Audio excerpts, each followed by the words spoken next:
Hello students, इस video में हम लोग चैप्टर एमाइंस का रिवीजन करेंगे। ये बहुत ही इंपॉर्टेंट चैप्टर होता है कंपटीशन पॉइंट ऑफ व्यू से और इससे बहुत सारे क्वेश्चंस आते हैं।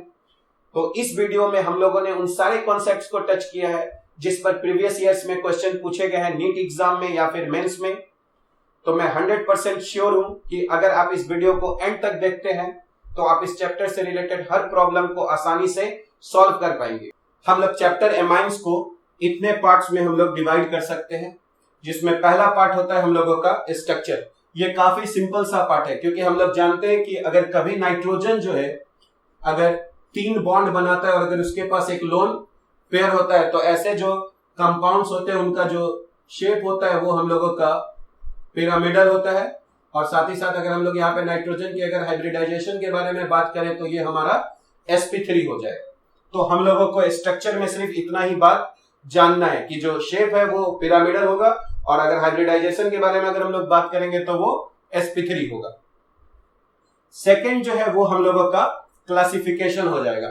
तो ये भी काफी सिंपल है क्योंकि हम लोग जानते हैं कि एमाइंस को हम लोग 3 ढंग से क्लासिफाई कर सकते हैं, जिसमें हम लोग फर्स्ट कहते हैं वो हमारा होता है प्राइमरी एमाइन, जिसको हम लोग RNH2 कहते हैं। तो ये हम लोगों का प्राइमरी एमाइन हो जाता है। उसी तरह अगर हम लोगों के पास यहाँ पर RNH और अगर R हो जाता है तो इसको हम लोग सेकेंडरी एमाइन कहते हैं, ठीक है। और उसी तरह अगर हम लोगों के पास RN, R और R अगर नाइट्रोजन जो है अगर 3 अल्काइल ग्रुप से जुड़ा हुआ रहता है तो हम लोग उसको टर्शियरी एमाइन कहते हैं। तो ये हम लोगों का क्लासिफिकेशन हो गया। अब अगर हम लोग थर्ड पार्ट देखें नोमेनक्लेचर, तो नोमेनक्लेचर से डायरेक्ट क्वेश्चन नहीं पूछा जाता है। इससे जो क्वेश्चन है वो इनडायरेक्ट ढंग से पूछे जाते हैं। तो इनडायरेक्ट ढंग से कैसे पूछे जाएंगे? तो जैसे कि मान लिया जाए कि कोई केमिकल रिएक्शन दिया जाएगा और इसमें हम लोगों को फाइनल प्रोडक्ट बताना होगा और उस समय फाइनल प्रोडक्ट का जो है वो स्ट्रक्चर ऑप्शन में ना देकर वो हम लोगों को उसका जो है वो नाम लिखा हुआ हो सकता है। तो जैसे कि अगर हम लोगों का फाइनल प्रोडक्ट जो है वो एनिलीन बन रहा है तो उसका स्ट्रक्चर ना देके वो वहां पर एनिलीन लिखा हुआ रहेगा। तो कुछ यहाँ पर कॉमन नेम्स है जो आपको पता होना चाहिए, जैसे एनिलीन हो गया या फिर बेंजाइल एमाइन हो गया या फिर एसिटानिलाइड हो गया और या फिर एजोबेंजीन है। तो ये सब कुछ पॉपुलर कॉमन नेम्स है जो आपको पता होना चाहिए। और जहां तक IUPAC नोमेनक्लेचर का बात है वो हम लोग काफी आसानी से जानते हैं कि अगर हम लोगों को कभी भी है ना IUPAC अगर नोमेनक्लेचर पूछा जाता है एमाइंस का तो हम लोग क्या काम करते हैं। तो जैसे कि अगर हम लोगों के पास यहां पर CH2 है, यहां पर CH3 है और यहां पर अगर CH3 है तो हम लोग क्या काम करेंगे कि ये हम लोगों का पैरेंट चेन हो जाएगा जिसमें 4 कार्बन एटम्स हो जाएंगे और ये 2 हमारे सब्स्टिट्यूएंट्स हो जाएंगे। हम लोग नंबरिंग यहां से स्टार्ट कर सकते हैं। तो इस कंपाउंड का जो नाम हो जाएगा वो हो जाएगा हमारा N इथाइल और उसी तरह फिर यहां पर N मिथाइल लिखेंगे हम लोग। और चूंकि 4 कार्बन है तो ये हम लोगों का ब्यूटेन है ना 1 एमाइन हो जाएगा। तो नोमेनक्लेचर काफी आसानी से है ना हम लोग यहां कर सकते हैं। जो फोर्थ हम लोगों का जो पार्ट हुआ वो है प्रिपरेशन ऑफ एमाइंस। तो ये काफी इंपॉर्टेंट टॉपिक होता है क्योंकि इससे बहुत सारे क्वेश्चंस हम लोगों को नीट और मेंस में आते हैं, जिसमें प्रिपरेशन ऑफ एमाइंस में जो फर्स्ट मेथड है हम लोगों का, अगर हम लोग यहाँ पर फर्स्ट मेथड देखें तो फर्स्ट मेथड होता है हम लोगों का रिडक्शन ऑफ नाइट्रो कंपाउंड्स। तो ये काफी इंपॉर्टेंट जो है वो हम लोगों का मेथड्स ऑफ प्रिपरेशन आ जाता है, रिडक्शन ऑफ नाइट्रो कंपाउंड्स, जिसमें हम लोग जानते हैं कि अगर हम लोगों के पास है ना NO2 ग्रुप रहता है तो हम लोग उसको NH2 ग्रुप में कन्वर्ट कर सकते हैं हाइड्रोजन और पैलेडियम की सहायता से। यहां पर हम लोग एक सॉल्वेंट एथेनॉल ले सकते हैं और या फिर हम लोग कोई भी मेटल और एसिड जैसे SnHCl और या तो फिर हम लोग Fe और HCl ले सकते हैं, जहां पर ये हम लोगों का NO2 ग्रुप जो है ये NH2 में कन्वर्ट हो जाएगा, ठीक है। और यहां पर भी NO2 ग्रुप जो है वो NH2 में कन्वर्ट हो जाएगा। तो ये तो हम लोगों का बेसिक मेथड है ना NO2 ग्रुप को NH2 ग्रुप में कन्वर्ट करने के लिए। जैसे कि एम्स 2009 में एक क्वेश्चन पूछा गया था कि अगर हम लोग NO2 को है ना अगर LiLH4 के साथ रिएक्ट करा दें तो यहां पर क्या प्रोडक्ट बनेगा। तो अगर हम लोग NO2 का रिडक्शन LiLH4 के साथ करें है ना, नाइट्रोबेंजीन का। तो यहां पर जो हम लोगों को कंपाउंड बनेगा ये हम लोगों का एजोबेंजीन कंपाउंड कहलाता है। तो ये हम लोगों का यहाँ पर जो प्रोडक्ट बनेगा वो एजोबेंजीन कहलाएगा। ये काफी इंपॉर्टेंट जो है वो क्वेश्चन है, ठीक है। ये हम लोगों का एम्स 2009 में पूछा गया था। उसी तरह एक हम लोगों का AIPMT में 2005 में क्वेश्चन पूछा गया था कि अगर हम लोग इस NO2 का अगर हम लोग इलेक्ट्रोलाइटिक अगर रिडक्शन करें, अगर हम लोग इसका इलेक्ट्रोलाइटिक रिडक्शन करें, है ना, इन वीकली एसिडिक मीडियम में, अगर हम लोग, तो जब हम लोग वीकली एसिडिक मीडियम में अगर हम लोग NO2 का इलेक्ट्रोलाइटिक रिडक्शन करते हैं तो ये हम लोगों का NH2 में कन्वर्ट होता है। लेकिन अगर यही रिडक्शन अगर हम लोग यहाँ पर स्ट्रांगली मीडियम में अगर हम लोग करेंगे, अगर यही हम लोगों का स्ट्रांगली अगर एसिडिक मीडियम में अगर हम लोग जाएं और इलेक्ट्रोलाइटिक रिडक्शन करें, ठीक है, तो ये हम लोगों का फेनाइल हाइड्रोक्सिल एमाइन बनाता है, जो फाइनली रीअरेंज करके हम लोगों का पारा एमिनोफेनॉल देता है। तो ये हम लोगों का पारा एमिनोफेनॉल बनता है। तो ये बहुत इंपॉर्टेंट है कि अगर हम लोग नाइट्रोबेंजीन का इलेक्ट्रोलाइटिक रिडक्शन करते हैं वीकली एसिडिक मीडियम में तो ये हम लोगों का एनिलीन बनाता है। जबकि अगर हम लोग स्ट्रांगली एसिडिक मीडियम में अगर इलेक्ट्रोलाइटिक रिडक्शन करें तो पहले ये हम लोगों का फेनाइल हाइड्रोक्सिल एमाइन बनाता है, जो फिर रीअरेंज होके यहाँ पे हम लोगों को पारा एमिनो फेनॉल में कन्वर्ट हो जाता है। तो ये हम लोगों का फर्स्ट मेथड हो गया रिडक्शन ऑफ नाइट्रो कंपाउंड्स। तो इससे जो है क्वेश्चन एकदम जरूर से पूछे जाते हैं। तो ये काफी इंपॉर्टेंट मेथड है और इसमें ये जितने भी रिएजेंट्स मैंने भी यहाँ पर डिस्कस किया है उसको आप एकदम पूरी तरह से याद कर लीजिए। अब अगर हम लोग सेकेंड मेथड ऑफ प्रिपरेशन देखें तो हम लोगों का जो सेकेंड मेथड ऑफ प्रिपरेशन हो जाएगा वो हो जाएगा ammonolysis of alkyl halide. Ammonolysis of alkyl halide.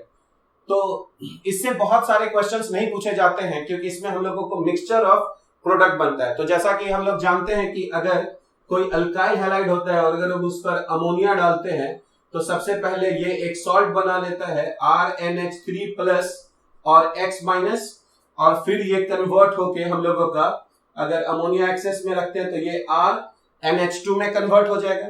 और अगर ये अल्काइल हैलाइड फिर से अगर यहाँ पर एक्सेस में बचा हुआ रहा तो ये अल्काइल हैलाइड से रिएक्ट करके फिर ये सेकेंडरी एमाइन बन जाएगा R2NH।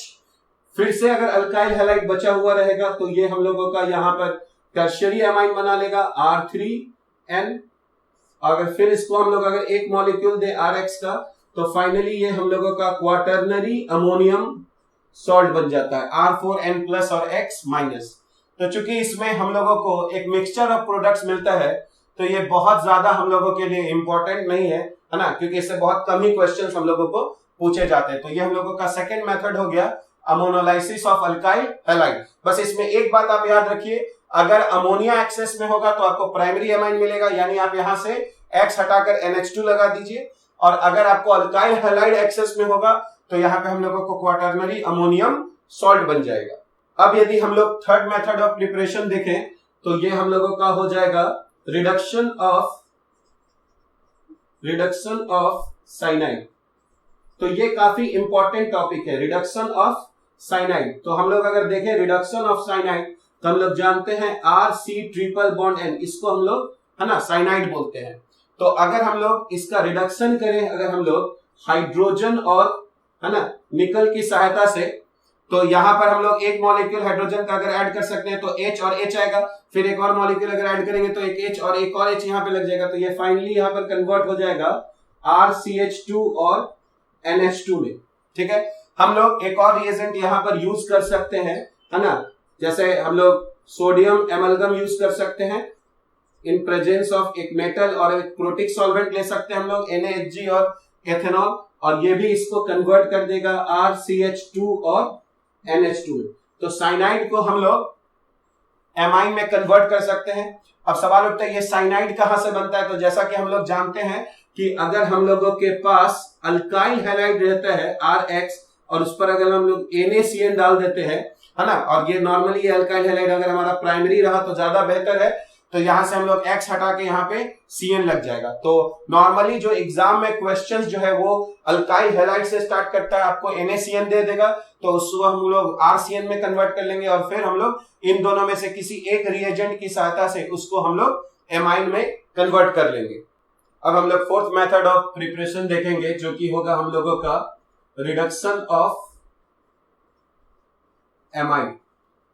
तो अगर हम लोग एमाइड का अगर हम लोग रिडक्शन करते हैं LiAlH4 के प्रेजेंस में, जैसे कि हमारे पास यहाँ पर एमाइड है, और अगर हम लोग इसका रिडक्शन करते हैं LiAlH4 की सहायता से, तो हम लोग कह सकते हैं कि ये यहां पर कन्वर्ट हो जाएगा RCH2 और NH2 में।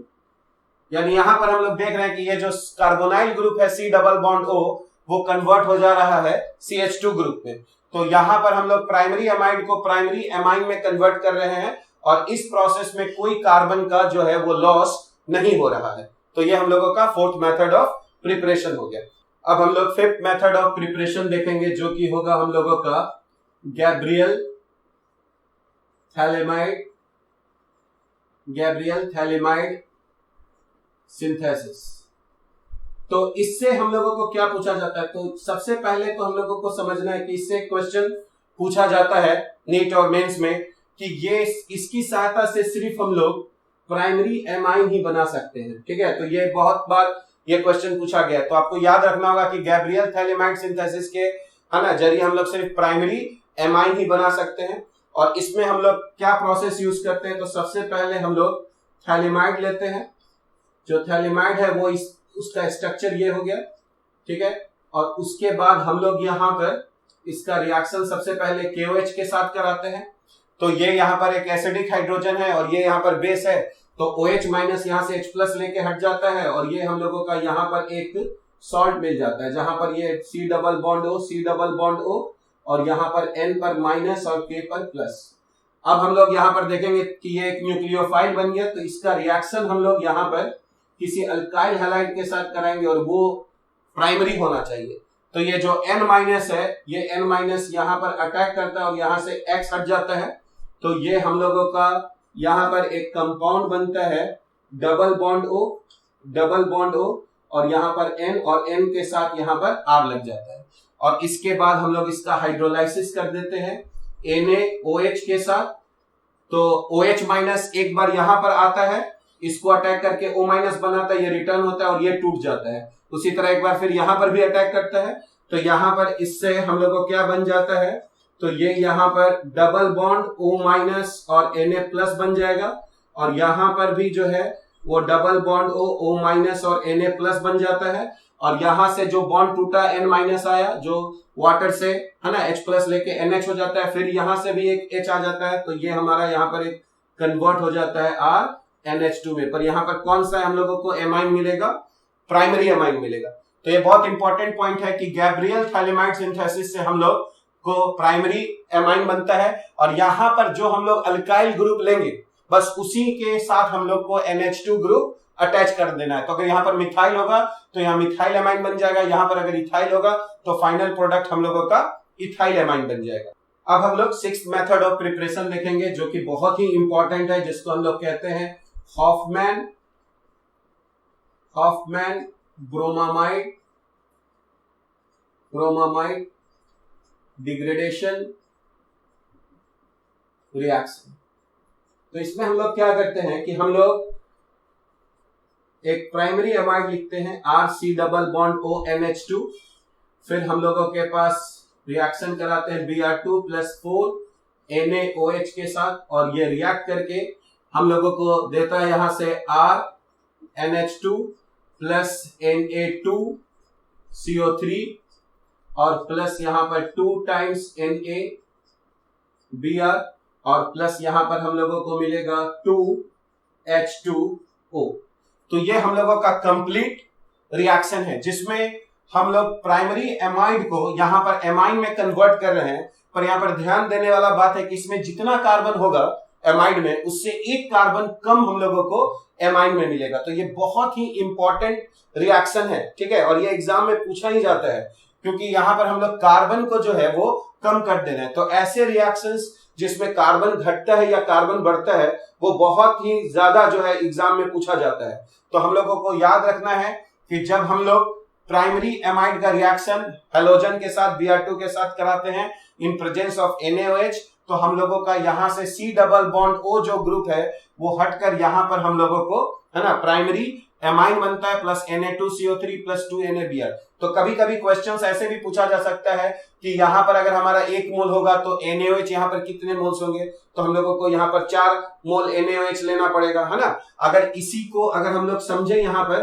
कि अगर हम लोगों को एमाइड को, जैसा कि अभी हम लोगों ने देखा कि अगर हम लोगों के पास एमाइड है और उसका अगर हम लोग रिडक्शन LiAlH4 के साथ कराते हैं, है ना, और सेकेंड स्टेप में अगर हम लोग वाटर देते हैं तो ये यहाँ पर RCH2 और NH2 बनता है। तो देखिए इस प्रोसेस में भी हम लोग एमाइड से एमाइन बना रहे हैं, लेकिन यहाँ कोई कार्बन का लॉस नहीं है। लेकिन जब हम लोग हॉफमैन ब्रोमाइड डिग्रेडेशन रिएक्शन करते हैं तो इसमें हम लोग एमाइड को एमाइन में कन्वर्ट कर रहे हैं, लेकिन यहाँ पर C double bond O group हट जाता है, यानी एक कार्बन जो है वो यहाँ पर हम लोगों का कम हो जाता है। ये बहुत ही इंपॉर्टेंट पॉइंट है। अब हम लोग नेक्स्ट पार्ट फिजिकल प्रॉपर्टीज के बारे में डिस्कस करेंगे। तो फिजिकल प्रॉपर्टीज में हम लोगों को दो तरीके के क्वेश्चन जो है वो पूछे जाते हैं। एक हम लोगों का होता है बॉइलिंग पॉइंट ऑर्डर, और हम लोग जानते हैं कि किसी भी जो मॉलिक्यूल का जो बॉइलिंग पॉइंट है वो इंटरमॉलिक्यूलर अट्रैक्शन पे डिपेंड करता है।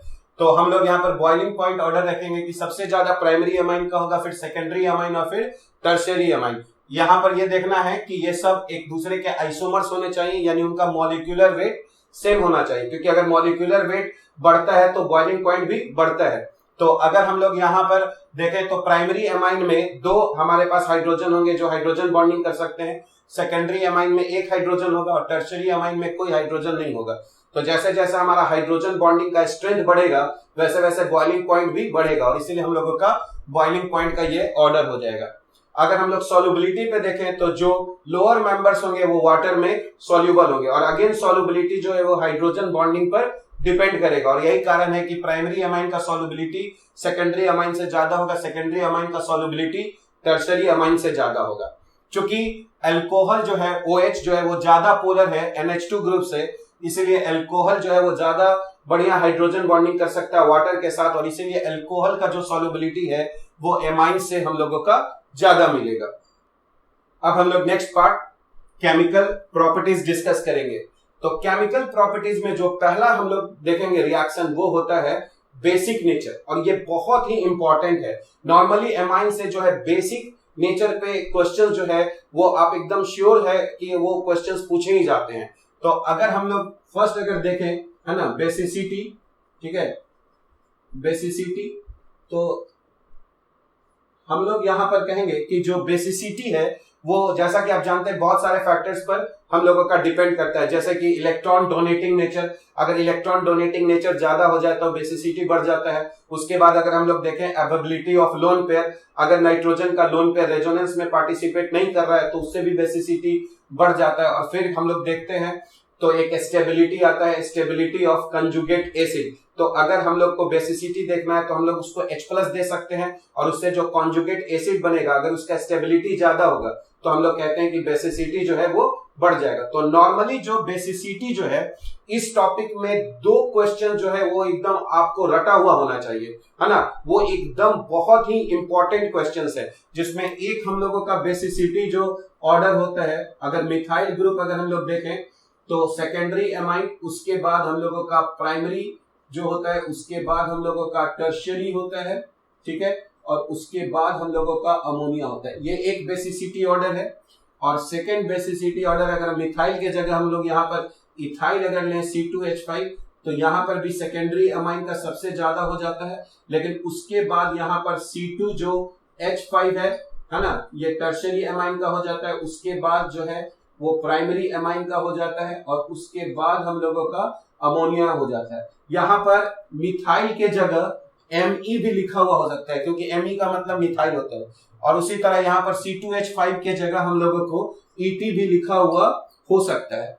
तो ये जो हम लोग बेसिसिटी देखते हैं ये हम लोगों का एक्वस फेज में होता है। हम लोग बेसिसिटी गैसियस फेज में भी देख सकते हैं और बेसिसिटी एक्वस फेज में भी, लेकिन अगर क्वेश्चन में नहीं दिया गया है तो हम लोग बेसिसिटी हमेशा एक्वस फेज में देखते हैं, जहां पर जो हाइड्रोजन बॉन्डिंग है वो एक बहुत ही इंपॉर्टेंट जो है वो रोल प्ले करता है। और यही कारण है कि अगर हम लोग इन दोनों में देखें तो सेकेंडरी एमाइन का बेसिसिटी ज्यादा हो जाता है, क्योंकि यहाँ इलेक्ट्रॉन डोनेटिंग नेचर भी ज्यादा है और साथ ही साथ यहाँ हाइड्रोजन बॉन्डिंग भी हो जाता है। लेकिन मिथाइल के केस में ऑर्डर आपको याद रखना है, सेकेंडरी के बाद प्राइमरी होता है, उसके बाद टर्शियरी होता है और उसके बाद अमोनिया होगा। जबकि इथाइल के केस में पहले सेकेंडरी होता है, फिर टर्शियरी होता है और उसके बाद प्राइमरी होता है और फिर अमोनिया होता है। तो ये हम लोगों का 2 बेसिसिटी ऑर्डर है जो बहुत ही इंपॉर्टेंट है।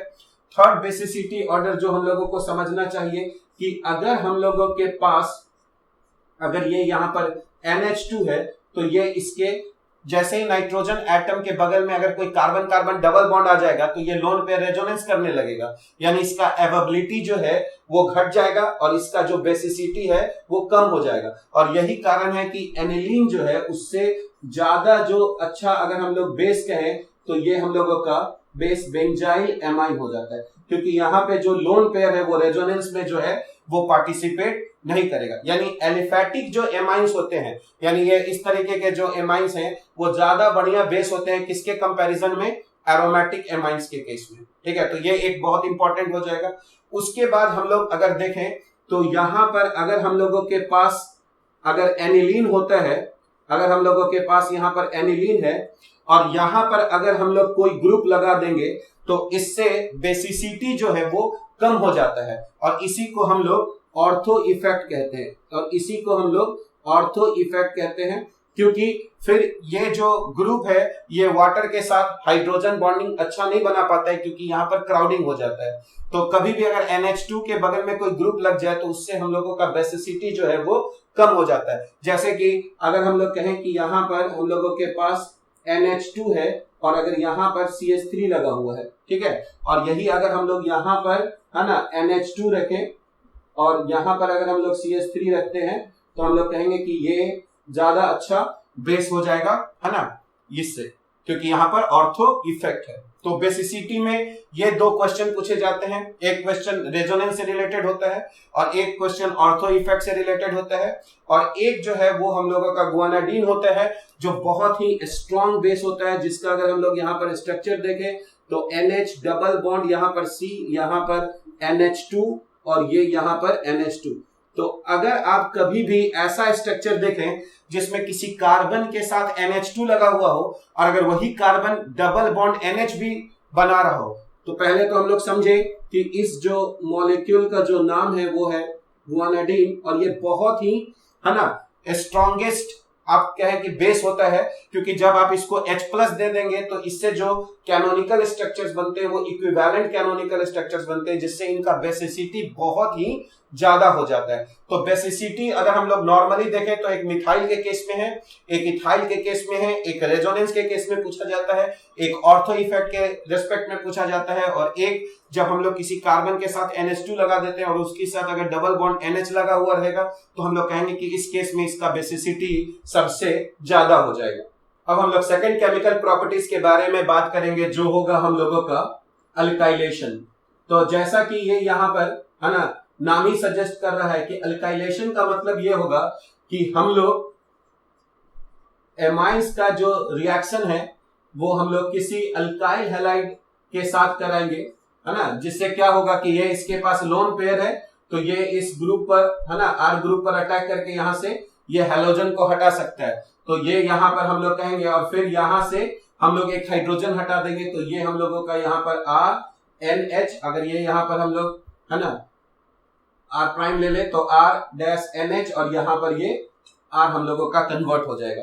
लेकिन फिर जैसा कि हम लोग जानते हैं इसमें मिक्सचर ऑफ प्रोडक्ट्स बनता है, तो अगर कभी किसी एमाइन का रिएक्शन अल्काइल हैलाइड के साथ कराया जाए तो आप क्या कीजिए, यहां से एक हाइड्रोजन हटा लीजिए और इस अल्काइल ग्रुप को इसके साथ जोड़ दीजिए, तो ये हम लोगों का अल्काइलेशन रिएक्शन हो जाता है। ये बहुत ही ज्यादा अगर आया तो पूछा नहीं जाता है, क्योंकि हम लोग ने डिस्कस किया था, इसमें बहुत सारे, है ना, प्रोडक्ट्स बनते हैं।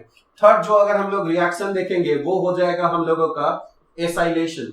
एसाइलेशन जो है ये बहुत ही इंपॉर्टेंट कॉन्सेप्ट है ना। एसाइलेशन में हम लोग क्या करते हैं, एसिटाइल ग्रुप को अटैच करते हैं। जैसे कि अगर हम लोग कहें कि हमारे पास RNH2 यहाँ पर है और इसका अगर हम लोग रिएक्शन जो है वो अगर R C double bond O और है ना अल्काइल हैलाइड के साथ कराते हैं इन प्रेजेंस ऑफ, अगर हम लोग यहां पर बेस ले लें, तो उसी तरह से क्या होगा कि चूंकि हम लोग जानते हैं नाइट्रोजन के पास एक लोन पेयर है, तो हम लोग सोच सकते हैं कि ये यहां पर कार्बन पर अटैक करेगा, यहां से O माइनस बनेगा, फिर ये रिटर्न आएगा और यहां से एक Cl हट जाएगा। यानी अगर हम लोग के पास अल्काइल हैलाइड दिखाई दे या फिर एसिड हैलाइड दिखाई दे, तो उन दोनों के केस में आप यहां से हैलोजन को हटा दीजिए और जो ग्रुप बच जाए उसको हम लोग नाइट्रोजन के साथ जोड़ देंगे और यहां से एक हाइड्रोजन हम लोग हटा देंगे, तो ये हम लोगों का जो है ना कंपाउंड बन जाएगा, ये हम लोगों का है ना R प्राइम NH और यहां से हम लोगों का C डबल बॉन्ड O और यहां पर हम लोगों का R लग जाएगा। तो ये यहां पर एक एसिटाइल ग्रुप हम लोग N के साथ अटैच कर रहे हैं, इसीलिए हम लोग इसको एसाइलेशन कह रहे हैं। ठीक है, तो हम लोग देखेंगे कि ये जो है ये हम लोग एसिड हैलाइड के साथ भी कर सकते हैं और या फिर हम लोग एसिड एनहाइड्राइड के साथ भी कर सकते हैं, क्योंकि हम लोग जानते हैं कि जो एसिड एनहाइड्राइड होते हैं उनका ये स्ट्रक्चर होता है और उसमें हम लोग समझ सकते हैं कि ये जो है ये लिविंग ग्रुप हो जाता है, यानी हम लोग इसको है ना Cl की तरह हम लोग मान सकते हैं। और यही कारण है कि अगर इस R को अगर हम लोग CH3 ले लेते हैं, C डबल बॉन्ड O यहां पर O और C डबल बॉन्ड O और CH3, तो इसी को हम लोग है ना शॉर्ट फॉर्म में ऐसे लिखते हैं। ठीक है, तो अगर हम लोगों के पास सपोज कीजिए एक रिएक्शन पूछा गया एग्जाम में कि यहां पर एक NH2 लगा दिया गया और यहां पर हम लोगों के पास AC2O है ना इन प्रेजेंस ऑफ यहां पर बेस, तो हम लोग को क्या करना है, यहां से एक हाइड्रोजन को हटा देना है और यहां से फिर ये जो एसिटाइल ग्रुप बचता है C डबल बॉन्ड O और CH3, तो हम लोग यहां पर क्या करेंगे, यहां से एक H हटा देंगे और ये यहां से NH और C डबल बॉन्ड O और CH3 कहेंगे। ये बहुत ही इंपॉर्टेंट रिएक्शन है क्योंकि इसको हम लोग एसिटानिलाइड कहते हैं। ठीक है, और हम लोग जानते हैं कि ये NH2 ग्रुप जो है वो बहुत स्ट्रॉन्ग एक्टिवेटर है, पर ये जो है ये मॉडरेटली एक्टिवेटर है और इस यही कारण है कि अगर हम लोगों को NH2 ग्रुप को के रिएक्टिविटी को कम करना होता है तो हम लोग एसाइलेशन करते हैं, तो ये बहुत ही इंपॉर्टेंट रिएक्शन में आ जाता है। तो सेकेंड हम लोगों का अल्काइलेशन हो गया और थर्ड हम लोगों का एसाइलेशन हो गया। अब हम लोग फोर्थ रिएक्शन डिस्कस करेंगे जो बहुत ही इंपॉर्टेंट रिएक्शन है, जिसको हम लोग कार्बाइल एमाइन रिएक्शन भी कहते हैं, carbyl amine reaction.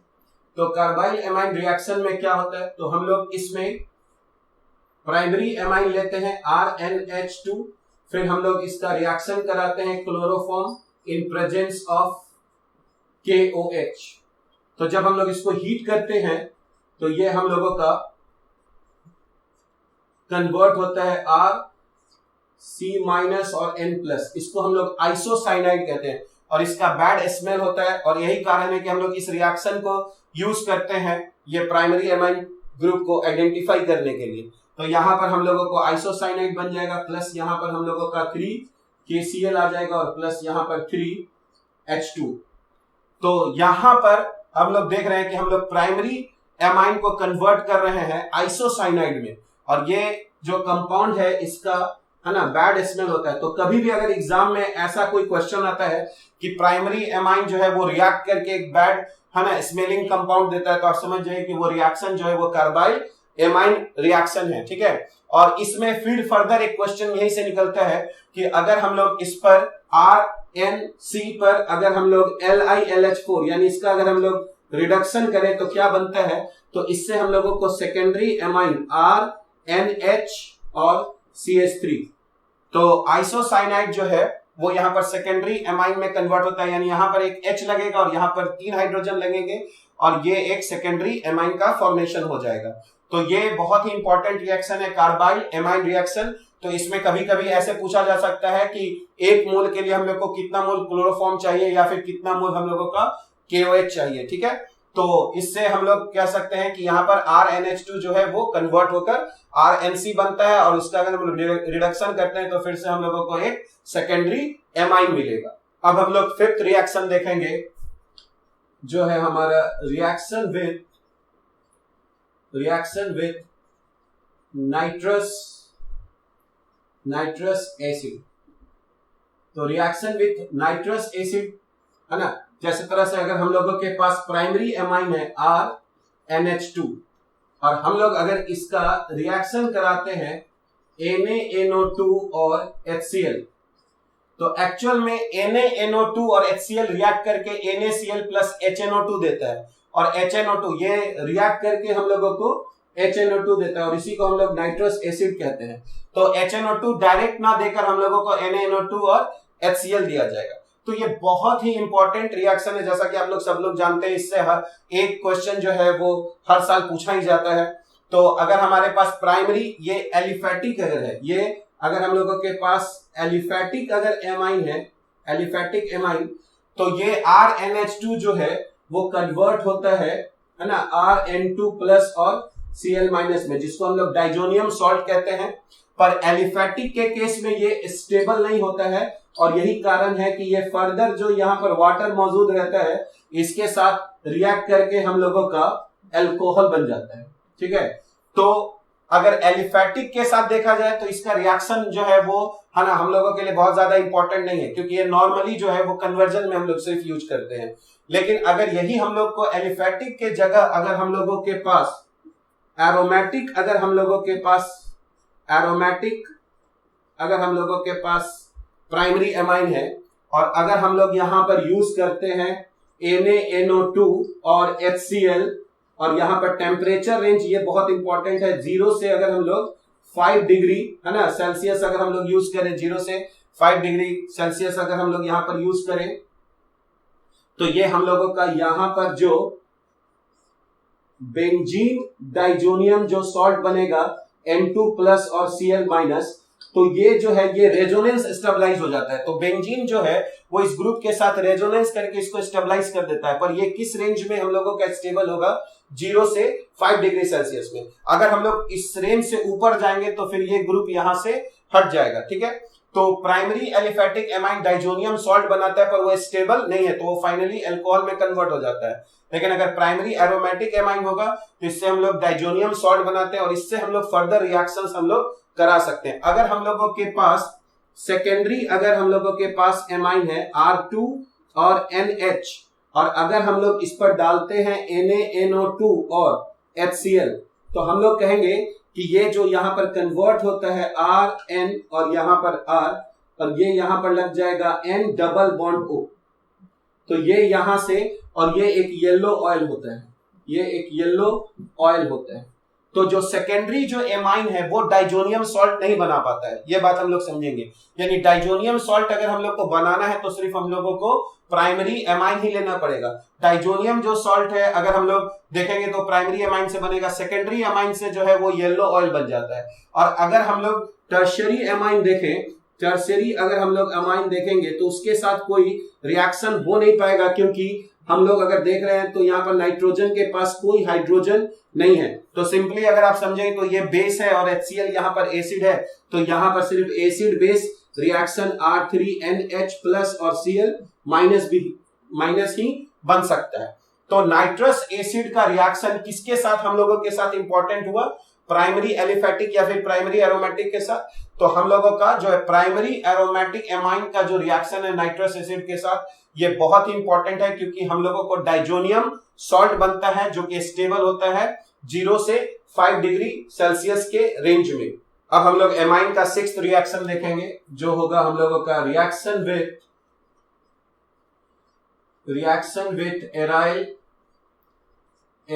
Sulfonyl chloride, reaction with aryl sulfonyl chloride. तो जैसा कि अगर हम लोगों के पास एक प्राइमरी एमाइन है RNH2 और अगर हम लोग उसका रिएक्शन कराते हैं यहां पर बेंजीन सल्फोनाइल क्लोराइड के साथ, यहां पर बेंजीन सल्फोनाइल क्लोराइड को ही हम लोग हिंसबर्ग रिएजेंट बोलते हैं। ये बहुत ही इंपॉर्टेंट नाम है, इसको आपको याद रखना चाहिए।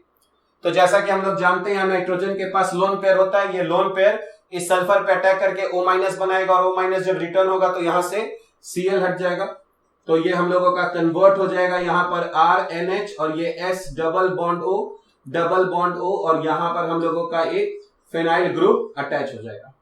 तो जैसा कि हम लोग देख रहे हैं कि यहां पर प्राइमरी एमाइन हिंसबर्ग रिएजेंट के साथ रिएक्ट करके एक कंपाउंड बना रहा है, जिसमें अभी ये हाइड्रोजन हमारा एसिडिक है और इसलिए ये हमारा है ना सॉल्यूबल होता है अल्कली में। तो ये हम लोगों का सॉल्यूबल जो होगा ये सॉल्यूबल इन अल्कली होगा, क्योंकि इसके पास हम लोगों के एसिडिक हाइड्रोजन होंगे। लेकिन अगर हम लोगों के पास अगर सेकेंडरी एमाइन होगा R2NH और उसका अगर हम लोग रिएक्शन अगर हम लोग करा रहे हैं है ना सल्फोनाइल यानी बेंजीन सल्फोनाइल क्लोराइड के साथ, तो यहां से फिर से लोन पेयर अटैक करके यहां पर Cl को हटा देगा और यहां से एक H हट जाएगा। तो ये हम लोगों का R N और ये कंपाउंड N जुड़ जाएगा, यहाँ S डबल बॉन्ड O और यहाँ पर जो है ये हमारा pH लग जाएगा। जैसा कि हम लोग यहाँ पर देख रहे हैं यहाँ पर कोई एसिडिक हाइड्रोजन नहीं है, इसीलिए ये हम लोगों का इनसॉल्यूबल जो होगा इनसॉल्यूबल इन अल्कली हो जाएगा। और जो टर्शियरी जो हम लोगों का एमाइन होगा उसके पास चूंकि यहाँ पर कोई हाइड्रोजन नहीं होगा, इसलिए टर्शियरी एमाइन जो है वो एराइल सल्फोनाइल क्लोराइड के साथ रिएक्ट नहीं करेगा। अब हम लोग 7th रिएक्शन देखेंगे जो होगा इलेक्ट्रोफिलिक सब्स्टिट्यूशन रिएक्शन। तो जैसा कि हम लोग जानते हैं कि यहाँ पर अगर हम लोग बेंजीन के ऊपर में अगर हम लोग NH2 ग्रुप लगाते हैं तो NH2 जो होता है वो बहुत ही स्ट्रॉन्ग एक्टिवेटर होता है, ठीक है, और ये इलेक्ट्रॉन डेंसिटी बढ़ा देता है अपने ऑर्थो और पैरा पोजीशंस पर। और यही कारण है कि अगर हम लोग इसका रिएक्शन किसी डायरेक्ट अगर इलेक्ट्रोफाइल के साथ करें तो उसको हम लोग कंट्रोल नहीं कर पाते हैं। जैसे कि अगर हम लोग है ना एनिलीन का रिएक्शन Br2 के साथ अगर हम लोग कराएं है ना वाटर के प्रेजेंस में, तो हमारा जो 3 मॉलिक्यूल्स है वो Br2 रिएक्ट करेगा और इस NH2 के रिस्पेक्ट में दोनों ऑर्थो पोजीशन पर और एक पैरा पोजीशन पर जो है वो Br लग जाएगा और ये हमारा व्हाइट प्रेसिपिटेट बनाते हैं, ठीक है। और ये ऐसा इसलिए हो रहा है क्योंकि ये बहुत ही स्ट्रॉन्ग एक्टिवेटर है और इसीलिए ये इलेक्ट्रोफाइल को अपने दोनों ऑर्थो और एक पैरा पोजीशन पर साइमल्टेनियसली जो है वो बुला लेता है। तो जब हम लोग Br2 और वाटर यूज करते हैं तो तीनों पोजीशन पर Br लग जाता है, ठीक है। यही कारण है कि हम लोग इस NH2 ग्रुप को कन्वर्ट कर लेते हैं है ना NHCOCH3 ग्रुप पे, ठीक है, और इसी को हम लोग एसाइलेशन कह रहे थे। तो चूंकि इसका जो है वो एक्टिविटी या रिएक्टिविटी ज्यादा है, इसलिए हम लोग इसके रिएक्टिविटी को कम कर रहे हैं with the help of anhydride.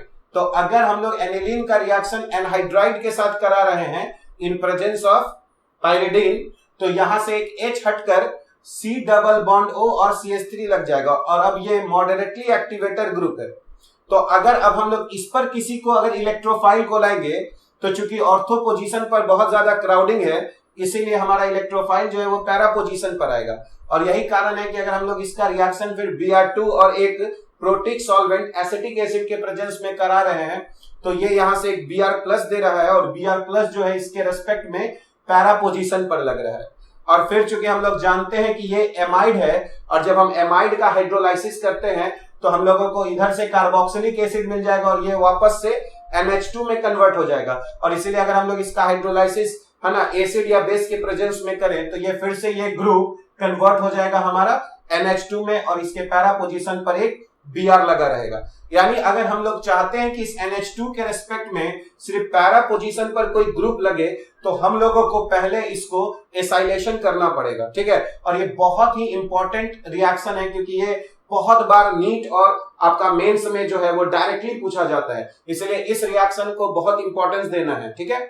तो ये हम लोगों का एसाइलेशन हो गया। उसी तरह अगर हम लोग यहाँ पर देख रहे हैं कि अगर हम लोग एनिलीन का डायरेक्ट रिएक्शन करा रहे हैं HNO3 और H2SO4 के साथ, तो यहाँ पर एक बड़ा ही सरप्राइजिंग चीज जो हम लोग यहाँ पर नोटिस कर रहे हैं कि एक्चुअल में यहाँ पर इलेक्ट्रोफाइल NO2 को ऑर्थो और पैरा पोजीशन पर जाना चाहिए था, लेकिन अगर हम लोग यहाँ पर प्रोडक्ट को देखें तो जो पैरा पोजीशन पर जो NO2 जा रहा है वो 51% में प्रोडक्ट बन रहा है, जबकि मेटा पोजीशन पर जो NO2 जा रहा है वो हमारा 47% में हो रहा है और ऑर्थो पर सिर्फ 2% जा रहा है। तो ऐसा क्यों हो रहा है? क्योंकि हम लोग जानते हैं कि NH2 जो है वो बेसिक ग्रुप है और यहाँ पर H2SO4 जो है वो H+ प्रोवाइड कर रहा है। तो ये NH2 जो है जब ये एसिड से H+ ले लेगा तो ये NH3+ में कन्वर्ट हो जाएगा जो कि एक डीएक्टिवेटर की तरह काम करता है। और यही कारण है कि यहाँ पर हम लोगों को 47% जो है वो मेटा प्रोडक्ट भी मिल रहा है, क्योंकि हम लोगों के पास NH2 के साथ साथ कुछ अमाउंट में NH3 प्लस भी यहाँ पर मौजूद है। तो अगर हम लोग डायरेक्ट करेंगे तो हम लोगों को जो पैरा पोजीशन पर है वो तो 51% मिलेगा, लेकिन हम लोगों को 47% जो है वो मेटा पोजीशन पर भी मिलेगा। इसलिए हम लोग फिर से क्या करेंगे, इसका रिएक्टिविटी कम करेंगे, यानी इसका रिएक्शन हम लोग एसिड एनहाइड्राइड के साथ कराएंगे in presence of base pyridine, जिससे फिर हम लोग यहाँ पर एक है ना एसिटाइल ग्रुप लगा देंगे, जिससे इसका रिएक्टिविटी कम हो जाएगा। और फिर जब हम लोग HNO3 और H2SO4 का रिएक्शन कराएंगे तो इसके रेस्पेक्ट में NO2 सिर्फ पैरा पोजीशन पर जाएगा, और फिर से अगर हम लोग हाइड्रोलाइसिस करेंगे तो ये ग्रुप हट के वापस से हम लोगों का यहाँ पर NH2 आ जाएगा। ठीक है, तो अगर हम लोग चाहते हैं कि एनिलीन पर अगर हम लोग पैरा पोजीशन पर कोई ग्रुप लगाएं तो हम लोगों को एसाइलेशन करना पड़ेगा, और इसीलिए एसाइलेशन जो है वो बहुत ही इंपॉर्टेंट जो है वो रिएक्शन हो जाता है। अगर अब हम लोग यहाँ पर H2SO4 के साथ देखें तो अगर हम लोग एनिलीन का रिएक्शन यहाँ पर अगर कॉन्क H2SO4 के साथ कराएं तो जैसा कि अभी हम लोगों ने डिस्कस किया था कि ये बेस है और ये एसिड है, तो सबसे पहले ये दोनों रिएक्ट करके एक सॉल्ट बना लेगा NH3 प्लस और HSO4 माइनस। अगर हम लोग इस सॉल्ट को अगर अब हीट करते हैं 453 टू 473 केल्विन के तरफ अगर हम लोग हीट करते हैं तो फिर से अब ये यहाँ से ग्रुप जो है वो टूट कर पैरा पोजीशन पर SO3H लग जाता है। ठीक है, तो अब ये यहाँ पर NH2 और पैरा पोजीशन पर SO3H लगा रहेगा। क्योंकि फिर से हम लोग यहाँ पर देख रहे हैं कि एक बेसिक ग्रुप है और यहाँ पर एसिडिक ग्रुप है, तो ये यहाँ से एक H प्लस अगर प्रोवाइड करेगा तो ये हम लोगों का सॉल्ट के फॉर्म में आ जाएगा NH3 प्लस और SO3 माइनस। और एक मॉलिक्यूल में अगर कहीं पर प्लस और कहीं पर माइनस होता है तो उसी को हम लोग ज्विटर आयन भी कहते हैं। तो ये हम लोगों का इलेक्ट्रोफिलिक सब्स्टिट्यूशन रिएक्शन है। अब हम लोग सबसे इंपॉर्टेंट टॉपिक को पढ़ेंगे जो कि है हमारा डाइजोनियम सॉल्ट्स। तो इससे हर साल क्वेश्चंस पूछे जाते हैं और इस साल भी क्वेश्चन पूछे जाएंगे, तो इसे आपको काफी अच्छे से पढ़ना होगा। तो जैसा कि हम लोग जानते हैं डाइजोनियम सॉल्ट्स जो है वो हम लोग प्राइमरी एलिफेटिक या एरोमेटिक एमाइन से बनाते हैं, लेकिन जो प्राइमरी एलिफेटिक एमाइन से बनाएंगे वो डाइजोनियम सॉल्ट्स स्टेबल नहीं होते हैं, लेकिन जो प्राइमरी एरोमेटिक एमाइन से जो डाइजोनियम सॉल्ट्स बनाएंगे वो स्टेबल होते हैं 0 से 5 डिग्री सेल्सियस के बीच में। और इसीलिए यहाँ पर हम लोग देख रहे हैं कि अगर हम लोग के पास एनिलीन है, अगर उसका रिएक्शन NaNO2 और HCl के साथ कराया जा रहा है ना 0 से 5 डिग्री सेल्सियस के बीच में, तो हम लोगों को N2 प्लस और Cl माइनस मिलता है, जिसको हम लोग कहते हैं बेंजीन डाइजोनियम क्लोराइड, और साथ ही साथ हम लोग को NaCl प्लस 2H2O मिलता है। तो ये हमारा स्टेबल होता है 0 से 5 डिग्री सेल्सियस के बीच में, क्योंकि यहाँ पर बेंजीन N2 प्लस के साथ रेजोनेंस कर लेता है। लेकिन अगर हम लोग इससे कुछ और प्रोडक्ट्स बनाना चाहें तो बना सकते हैं, जैसा कि अगर हम लोग यहाँ पर देख रहे हैं कि अगर हमारे पास N2 प्लस और Cl माइनस है और अगर उसका रिएक्शन अगर हम लोग Cu2 Cl2 और HCl के साथ अगर हम लोग करा रहे हैं तो यहाँ से N2 प्लस हटकर यहाँ पर Cl लग जाएगा और प्लस N2 जो है वो गैस रिलीज होगा। उसी तरह अगर हम लोग Cu2 Br2 और HBr के साथ अगर रिएक्शन कराएंगे तो यहाँ पर Br लगेगा और साथ ही साथ हमारा N2 गैस रिलीज होगा। और अगर हम लोग है ना बेंजीन डाइजोनियम सॉल्ट को रिएक्ट कराएं CuCN और KCN के साथ तो यहाँ से N2 प्लस हटकर हम लोगों का Cn लग जाएगा। और इन तीनों रिएक्शंस को हम लोग सैंडमेयर रिएक्शंस बोलते हैं। ये बहुत ही इंपॉर्टेंट है कि ये जो सैंडमेयर रिएक्शंस है उसमें हम लोग को यहाँ पर 3 रिएक्शंस आ जाते हैं। अगर यही हम लोग रिएजेंट में थोड़ा वेरिएशन कर दें, जैसे हम लोग यहाँ पर CuHCl ले लें तो प्रोडक्ट तो हमारा यहाँ पर Cl लगेगा प्लस N2 प्लस CuCl, और अगर हम लोग Cu और HBr ले लें तो प्रोडक्ट यहाँ पर Br लग जाएगा फिनाइल ग्रुप के साथ प्लस N2 प्लस CuBr। चूंकि ये रिएजेंट अलग हो जाएगा तो ये रिएक्शन जो है वो हम लोगों का गेटरमैन रिएक्शंस कहलाते हैं। तो 3 रिएक्शंस हो गए हम लोगों का सैंडमेयर में और 2 रिएक्शंस हो गए हमारा गेटरमैन में। प्रोडक्ट जो है वो एक ही है पर रिएजेंट जो है वो हमारा अलग अलग है। अगर हम लोग यहाँ पर है ना N2 प्लस और Cl माइनस यानी बेंजीन डाइजोनियम क्लोराइड का रिएक्शन अगर हम लोग Ki के साथ करें तो यहाँ से N2 प्लस हटकर I लग जाएगा। ठीक है, और अगर हम लोग N2 प्लस और Cl माइनस का रिएक्शन अगर हम लोग HBF4 के साथ करें तो ये सबसे पहले यहाँ पर N2 प्लस और BF4 माइनस मिल जाएगा, और अगर हम लोग इसको हीट कर देंगे तो ये यहाँ से ये ग्रुप हटकर यहाँ पर F लग जाएगा। यानी हम लोग बेंजीन पर F, Cl, Br, I सब लगा सकते हैं है ना इस रिएक्शंस के सहायता से, प्लस यहाँ पर BF3 और N2 गैस बाहर जाएगा। लेकिन अगर यही हम N2 प्लस और BF4 माइनस को NaNO2 के साथ अगर हम लोग है ना कॉपर के प्रेजेंस में अगर हीट कर दे तो हम लोगों को ये पूरा ग्रुप हटकर यहाँ पर NO2 लग जाएगा प्लस N2 और प्लस यहाँ पर NaBF4 हम लोगों को बनेगा। तो यानी हम लोग यहाँ पर N2 प्लस को हटाकर क्या क्या लगा सकते हैं, F भी लगा सकते हैं, Cl भी लगा सकते हैं, Br भी लगा सकते हैं, I भी लगा सकते हैं। ठीक है, उसके साथ अगर हम लोग देख रहे हैं कि अगर हम लोगों को इस N2 प्लस को हटाकर H लगाना हो यानी बेंजीन बनाना हो तो हम लोग H3PO2 यूज कर सकते हैं, है ना। तो यहां पर हम लोग देखिए यहाँ N2 प्लस हटकर यहां पर H लग जाएगा प्लस यहां पर N2 और ये जो H3PO2 है वो ऑक्सीडाइज होकर H3PO3 बन जाएगा। यही रिएक्शन जो है वो हम लोग एथेनॉल के साथ भी करा सकते हैं। उस केस में यहां पर फिर से N2 प्लस हटकर यहां पर H लग जाएगा और हम लोगों का N2 गैस रिलीज होगा और ये ऑक्सीडाइज हो जाएगा हम लोगों का एसिटल्डिहाइड में।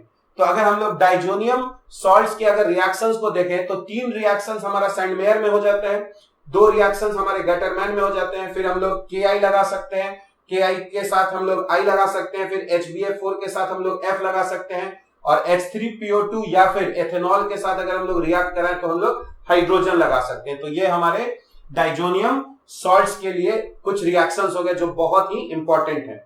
अब हम लोग देखेंगे कपलिंग रिएक्शंस, ये भी बहुत ही इंपॉर्टेंट होता है कपलिंग रिएक्शंस। तो जैसा कि हम लोग यहाँ पर देख रहे हैं कि जो बेंजीन डाइजोनियम क्लोराइड होता है, अगर हम लोग इसको देखें बेंजीन डाइजोनियम क्लोराइड तो ये जैसे हमारा बेंजीन है और ये यहाँ पर N ट्रिपल बॉन्ड और ये यहाँ पर N है और यहाँ पर प्लस है, तो इसमें हम लोगों का रेजोनेंस होगा। अगर इस बॉन्ड को अगर इधर लेके चले जाए तो इसका एक कैनोनिकल स्ट्रक्चर हम लोगों का बनेगा और ये हम लोगों का यहाँ पर N है ना, डबल बॉन्ड यहाँ पर N हो जाएगा, यहाँ पर हम लोगों का लोन पेयर आ जाएगा और यहाँ पर हम लोगों का जो है एक पॉजिटिव चार्ज आ जाएगा। यानी हम लोग देख रहे हैं कि ये जो बेंजीन डाइजोनियम जो हम लोगों का है ना आयन हो गया, ये हम लोगों का एक वीक जो है वो हम लोगों का इलेक्ट्रोफाइल हो जाएगा। ये एक वीक इलेक्ट्रोफाइल है, ठीक है, क्योंकि ऑब्वियसली ये प्लस जो चार्ज है वो रेजोनेंस स्टेबलाइज्ड है, तो ये एक वीक इलेक्ट्रोफाइल है। तो ये जो है इलेक्ट्रोफिलिक एरोमेटिक सब्स्टिट्यूशन रिएक्शन में भाग ले सकता है अगर इसके ये जिससे रिएक्ट कर रहा है वो बहुत ही कोई स्ट्रॉन्ग एक्टिवेटर के साथ।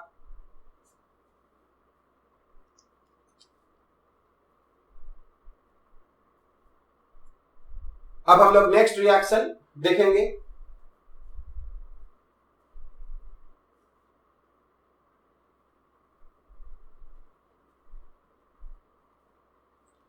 अब हम लोग कपलिंग रिएक्शन देखेंगे जो बहुत ही इंपॉर्टेंट है। तो जैसा कि हम लोग यहां पर देख सकते हैं कि जो बेंजीन डाइजोनियम जो आयन होते हैं है ना, अगर यहां पर प्लस चार्ज है तो अगर इसको हम लोग अगर रेजोनेंस इसमें करें यानी इस बॉन्ड पेयर को अगर हम लोग इधर तोड़े तो यहां पर हम लोगों का पॉजिटिव चार्ज आ जाएगा और इसका मतलब है कि बेंजीन डाइजोनियम जो आयन है वो हम लोगों का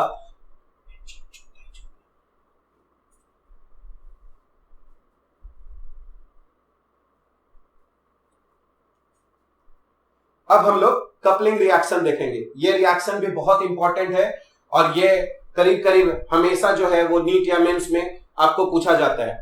तो जैसा कि हम लोग यहाँ पर देख सकते हैं कि जो बेंजीन डाइजोनियम सॉल्ट होते हैं, अगर हम लोग इसमें है ना कटायन पार्ट को ले और इस बॉन्ड को अगर इधर तोड़े हम लोग है ना, तो यहाँ पर हम लोग देख रहे हैं कि यहाँ पर N पर प्लस डेवलप हो जा रहा है, यानी एक ये वीक इलेक्ट्रोफाइल है, यानी ये किसी ऐसे कंपाउंड के साथ रिएक्ट कर सकता है ना जिसके पास स्ट्रॉन्ग जो है वो डोनेटिंग ग्रुप हो। और यही कारण है कि अगर हम लोग यहाँ पर देखें फेनॉल तो यहाँ पर ऑक्सीजन है और ये स्ट्रॉन्ग एक्टिवेटर कहलाता है और इसीलिए फेनॉल के साथ बेंजीन डाइजोनियम सॉल्ट रिएक्ट करता है in presence of basic medium में। तो हम लोग यहाँ पर देखेंगे तो ये हम लोगों का यहाँ पर एजो बेंजीन यानी यहाँ पर कह सकते हैं हम लोग पारा हाइड्रोक्सी एजो बेंजीन बनाता है जो कि एक ऑरेंज डाई होता है। तो जैसा कि हम लोग यहाँ पर देख रहे हैं ये इलेक्ट्रोफाइल का काम कर रहा है और OH जो है वो ऑर्थो पारा डायरेक्टर है। चूंकि ये बड़ा इलेक्ट्रोफाइल है तो ऑर्थो पोजीशन पर ना आके है ना पैरा पोजीशन पर आ रहा है और ये हम लोग यहाँ पर बेसिक मीडियम इसलिए ले रहे हैं क्योंकि OH माइनस यहां से थोड़ा H प्लस हटाकर इसको और ज्यादा एक्टिवेटर बना दे क्योंकि इसका रिएक्टिविटी बहुत ही कम होता है। उसी तरह हम लोग अगर सेकेंड रिएक्शन देखें तो यहाँ पर बेंजीन डाइजोनियम सॉल्ट जो है वो यहाँ पर एनिलीन के साथ रिएक्ट कर रहा है, क्योंकि ये भी हमारा स्ट्रॉन्ग एक्टिवेटर होता है। पर यहाँ पर जो मीडियम है वो एसिडिक मीडियम है। और फिर से हम लोग यहाँ पर देख रहे हैं तो यहाँ पर एजोबेंजीन कंपाउंड का बन रहा है, यानी अगर इसका नाम हुआ तो हम लोग कह सकते हैं पारा एमिनो एजोबेंजीन, और ये जो है ये येलो डाई होता है। तो यहाँ पर हम लोग का एसिडिक मीडियम क्यों होता है? क्योंकि ये NH2 बहुत ही ज्यादा एक्टिवेटर हो जाता है, तो हो सकता है कि ये खुद इलेक्ट्रॉन दे सके, तो हम लोग को इसका जो रिएक्टिविटी है वो थोड़ा कम करना है, और यही कारण है कि हम लोग यहाँ पर H+ लेते हैं। यानी फेनॉल के साथ जो कपलिंग होता है वो बेसिक मीडियम में होता है, और अगर हम लोग एनिलीन के साथ देखें तो कपलिंग एसिडिक मीडियम में होता है। और अगर कभी कभी सिचुएशन ऐसा आ जाए कि आपका पैरा पोजीशन ब्लॉक है, तो जो कपलिंग है वो ऑर्थो पोजीशन पे होना शुरू हो जाएगा। जैसे कि अगर हम लोग यहाँ पर है ना, एक क्वेश्चन पूछा गया था कि अगर हम लोगों के पास बीटा नेफ्थोल हो जाए यहाँ पर OH, ठीक है, और अगर हम लोग इसका रिएक्शन जो है अगर N2+ के साथ कराएं, अगर हम लोग बेसिक मीडियम में, तो जैसा कि हम लोग यहां पर देख रहे हैं कि इसके रेस्पेक्ट में पैरा पोजीशन हम लोगों का ब्लॉक है, तो ये जो है इसके रेस्पेक्ट में ऑर्थो पोजीशन पर जाकर यहां पर ग्रुप लग जाएगा। तो ये यहां पर हम लोगों का जो प्रोडक्ट बनेगा है ना, ये यहां पर OH और यहां पर हम लोगों का N है ना, डबल बॉन्ड N, और यहां पर एक बेंजीन को हम लोग PH से भी डिनोट कर सकते हैं। तो जो कपलिंग रिएक्शंस है वो नॉर्मली पैरा पोजीशन पर होगा, पर अगर पैरा पोजीशन को अगर हम लोग ब्लॉक कर देंगे तो हम लोगों का जो कपलिंग है वो ऑर्थो पोजीशन पर भी हो सकता है। अब हम लोग डिस्टिंक्शन देखेंगे। तो अगर हमारे पास प्राइमरी एमाइन है, तो जैसा कि हम लोग जानते हैं कि अगर क्लोरोफॉर्म और बेस के साथ रिएक्ट कराएं तो हम लोगों को यहाँ पर एक बैड स्मेलिंग कंपाउंड मिलता है। तो ये जो रिएक्शन है ना, ये हम लोग का प्राइमरी एलिफेटिक एमाइन के साथ भी होगा और प्राइमरी एरोमेटिक एमाइन के साथ भी होगा। यानी प्राइमरी एलिफेटिक और प्राइमरी एरोमेटिक को हम लोग इस रिएक्शन से है ना डिस्टिंग्विश नहीं कर पाएंगे। तो हम लोग को क्या करना पड़ेगा? तो अगर हमारे पास एनिलीन होगा और अगर हम लोग उसको ब्रोमीन और वाटर के साथ रिएक्ट कराएंगे, तो हम लोग जानते हैं कि यहाँ पर दोनों ऑर्थो और एक पैरा पोजीशन पर Br लग जाता है, और ये हम लोगों का व्हाइट प्रेसिपिटेट बनाएगा। तो ये जो रिएक्शन होगा ये सिर्फ एरोमेटिक एमाइन ही देंगे, ठीक है। तो हम लोग को अगर एलिफेटिक और एरोमेटिक एमाइन में के बीच में डिस्टिंक्शन करना होगा तो ये रिएक्शन दिया हुआ होगा, है ना। तो ये जो है ये व्हाइट प्रेसिपिटेट बनाएगा एनिलीन, जबकि ये जो है Br2 और वाटर जो है वो है ना प्राइमरी एलिफेटिक एमाइन के साथ रिएक्ट नहीं करेगा। अगर हम लोग को प्राइमरी, सेकेंडरी और टर्शियरी एमाइन में डिस्टिंक्शन करना होगा तो हम लोग हिंसबर्ग टेस्ट का जो है वो हम लोग हेल्प ले सकते हैं। तो अगर कोई क्वेश्चन पूछता है कि किस टेस्ट के जरिए हम लोग प्राइमरी, सेकेंडरी और टर्शियरी एमाइन को डिस्टिंग्विश कर सकते हैं, तो हिंसबर्ग टेस्ट है, जिसमें हम लोग ने डिस्कस किया था कि जो प्राइमरी जो एमाइन होगा वो जो प्रोडक्ट बनाएगा वो सॉल्यूबल होगा अल्कली में, है ना। प्राइमरी एमाइन जो प्रोडक्ट बनाएगा वो सॉल्यूबल इन अल्कली में होगा, ठीक है। जबकि जो सेकेंडरी जो एमाइन होगा वो जब रिएक्ट करके जो प्रोडक्ट बनाएगा वो इनसॉल्यूबल इन अल्कली होगा, ठीक है, इनसॉल्यूबल इन अल्कली होगा। जबकि टर्शियरी एमाइन जो है वो कोई भी रिएक्शन नहीं देगा, है ना, हिंसबर्ग रिएजेंट के साथ, तो नो रिएक्शन। इसके अलावा आप जो है ना नाइट्रस एसिड के रिएक्शन के जरिए भी हम लोग प्राइमरी, सेकेंडरी और टर्शियरी एमाइन का हम लोग डिस्टिंक्शन कर सकते हैं। अगर आपको ये वीडियो पसंद है तो प्लीज लाइक, शेयर और सब्सक्राइब कीजिए, और साथ ही साथ कमेंट कीजिए ताकि हम लोग इस सीरीज को कंटिन्यू रख सकें।